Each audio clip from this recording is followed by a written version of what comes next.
चुलीवरचा बेत आज आम्हा माळकरी मंडळींना कळाला बघा. सांगतो मित्रांनो. तर रामकृष्ण हरिबंधू आणि भगिनींनो, आज आपली स्वारी जरा 2 तास लवकरच उन्हातानाची निघाली गोव्यासाठी. ऊन इतकं कडक आहे ना मंडळी, 1 तास गाडी चालवली की टायर हात लावून देत नाही, इतके गरम होतात बघा. शेवटी माऊलींना काळजी, कुठून तरी एक ढग भरून आला आणि सारोळा पास केल्यानंतर सातारा जिल्ह्यात प्रवेश केला.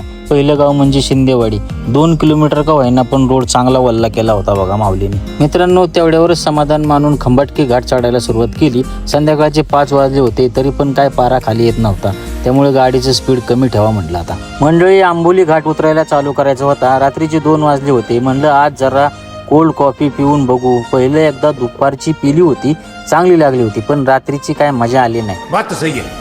पणजी पास करून आल्यावर वेरण्याच्या अलीकडे एका ड्रायव्हर भावाचा ऍक्सिडेंट झाला होता. म्हणलं भावाला काय मदत करावी, पण गोवा पोलीस सदैव तत्पर. लगेच ॲम्ब्युलन्स, डॉक्टर सेवा मिळाली भावाला. एवढ्या बाबतीत गोवा पोलिसांना मानलं पाहिजे. मित्रांनो, सकाळी 10 वाजता आपला गाडी खाली करायचा कार्यक्रम चालू झाला.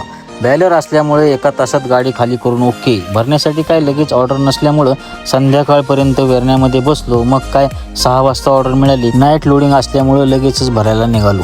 मंडळींनो, गॅस शॉर्टेज असल्यामुळं कंपनीमधील कॅन्टीनवाल्यांनी असे जुगाड लावले आहे. सकाळी नाश्त्यासाठी गरमागरम सामोसे, दुसऱ्या चुलीवर भात शिजतोय आणि तिसऱ्या चुलीवर मस्त मस्त वरण तयार होत आहे बघा.